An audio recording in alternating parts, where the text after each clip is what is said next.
रासायनिक अभिक्रिया में भाग लेने वाले पदार्थ को क्या कहते हैं? तो ऑप्शन है प्रतिफल, अवकारक, अभिकारक, प्रतिफल। ठीक है, तो इसका जो राइट आंसर हो जाएगा बच्चों अभिकारक। क्या हो जाएगा? अभिकारक। हमें पता है कि अभिकारक का डेफिनेशन क्या होता है कि जो रासायनिक अभिक्रिया में भाग लेता है उसी को हम लोग क्या कहते हैं? अभिकारक कहते हैं। ठीक है, तो इसका जो राइट आंसर हो जाएगा ऑप्शन नंबर सी, इसका बिल्कुल राइट हो जाएगा। चलिए दूसरा क्वेश्चन में हम लोग बढ़ते हैं। कैल्शियम कार्बोनेट CaCO3 है ना, अभिक्रिया करके CaO और प्लस CO2 किस प्रकार की अभिक्रिया है? तो मेरे प्यारे बच्चों यहाँ पे बताना है आपको विस्थापन अभिक्रिया है, वियोजन है या संयोजन है या द्विस्थापन है।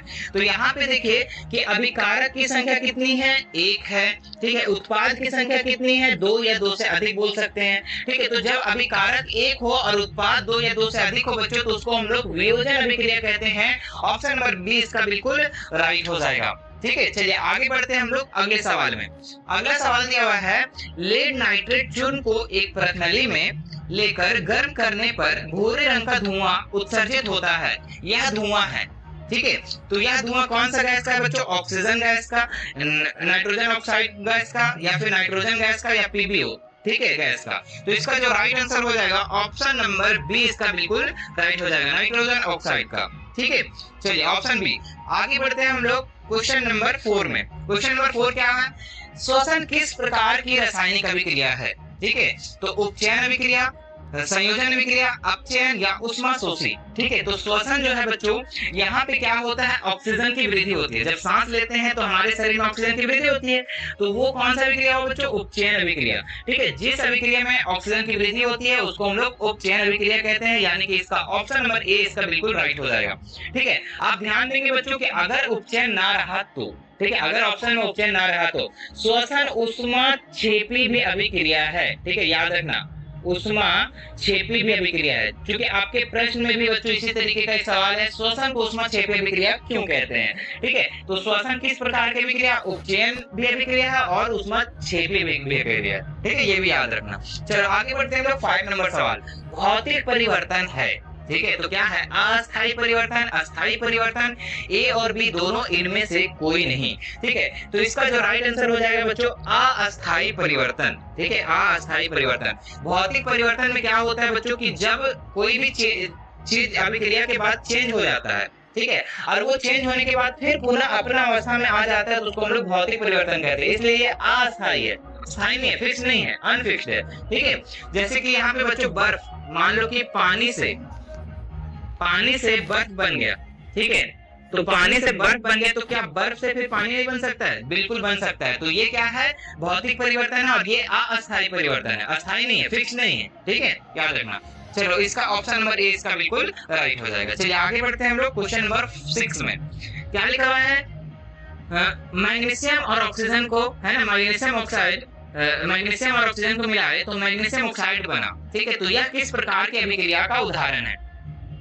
तो ऑप्शन है वियोजन अभिक्रिया, रेडॉक्स अभिक्रिया, विस्थापन अभिक्रिया, संयोजन अभिक्रिया। ठीक है, तो इसका जो राइट आंसर हो जाएगा बच्चों कि यहाँ पे देखो अभिकारक की संख्या कितनी है? 2 है। उत्पाद के निर्माण हो रहा है 1 हो, और जिस अभिक्रिया में अभिकारकों की संख्या ज्यादा हो और उत्पाद की संख्या 1 हो उसको हम लोग संयोजन अभिक्रिया कहते हैं।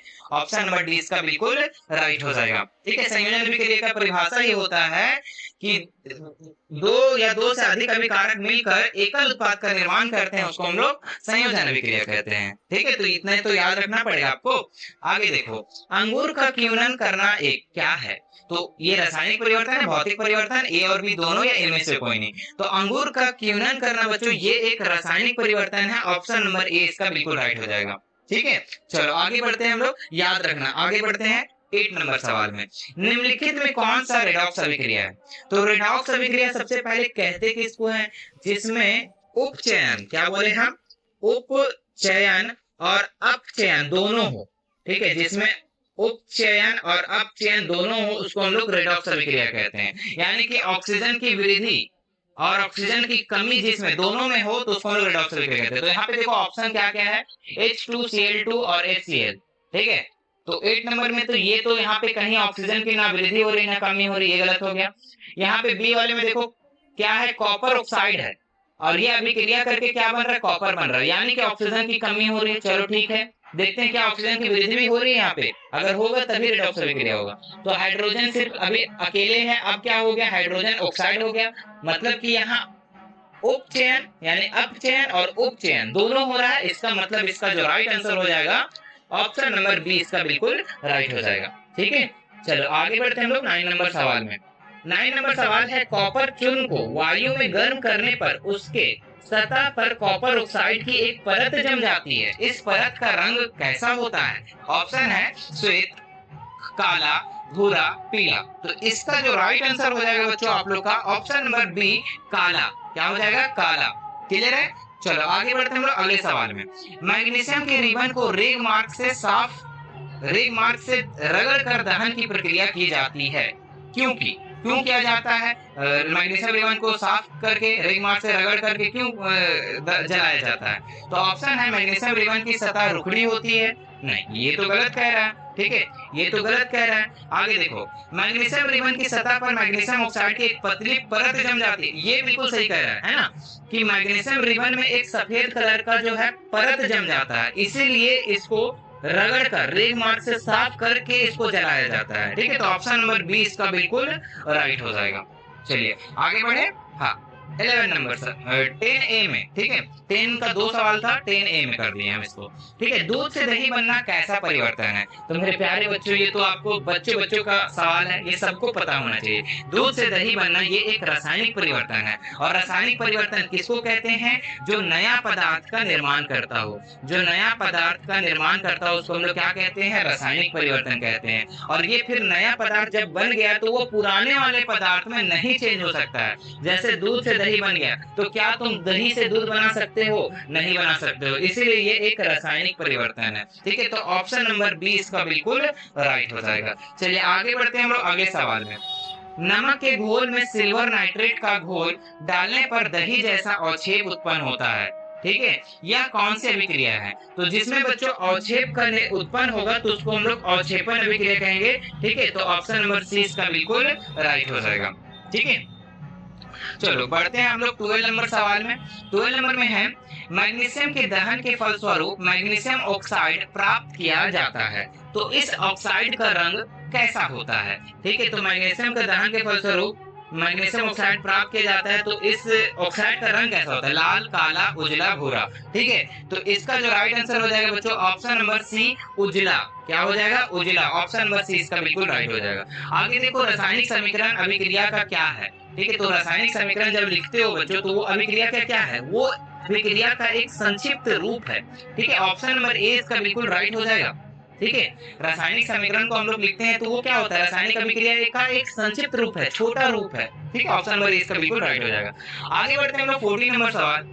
अगर किसी रासायनिक अभिक्रिया में हाइड्रोजन का अनुपात बढ़ जाए, ठीक है, और ऑक्सीजन का अनुपात घट जाए, तो ऐसी रासायनिक अभिक्रिया, ऐसी अभिक्रिया क्या कहलाती है?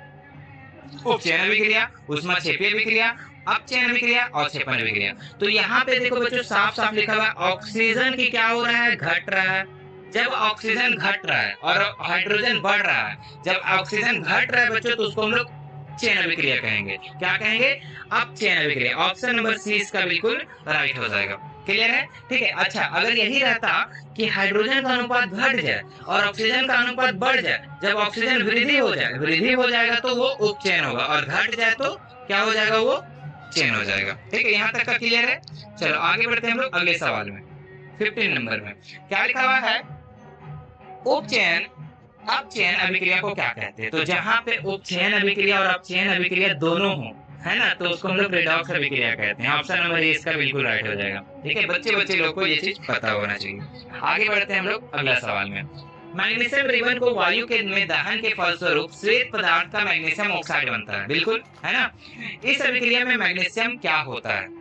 ठीक है, तो ये अपचयन होता है, उपचयन होता है, अपचयन और उपचयन दोनों होता है, या इनमें से कोई नहीं। ठीक है, तो इसका जो राइट आंसर हो जाएगा बच्चों यहाँ पे ऑप्शन नंबर बी इसका बिल्कुल राइट हो जाएगा। ठीक है, कहने का मतलब बोल रहा है बच्चों कि जब मैग्नीशियम को वायु के संपर्क में हम लाते हैं, मान लो O2, तो ये हमारा क्या बनता है, मैग्नीशियम ऑक्साइड बनता है।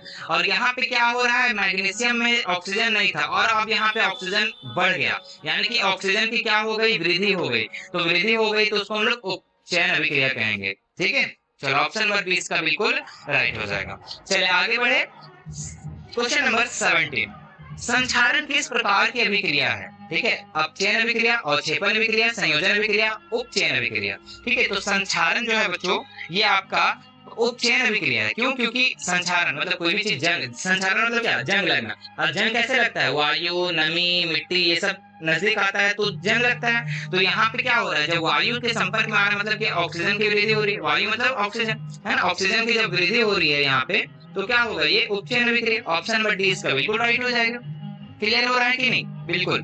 आगे देखते हैं हम लोग 18 नंबर सवाल, मैग्नीशियम रिबन का वायु में दहन एक क्या है। ठीक है, तो मैग्नीशियम रिबन को जब जलाया जाता है तो भौतिक परिवर्तन है, कोई परिवर्तन नहीं है, कोई अभिकारक नहीं है, रासायनिक परिवर्तन है। तो मैग्नीशियम रिबन को जब जलता है बच्चों तो वो एक रासायनिक परिवर्तन है। ऑप्शन नंबर डी इसका बिल्कुल राइट हो जाएगा।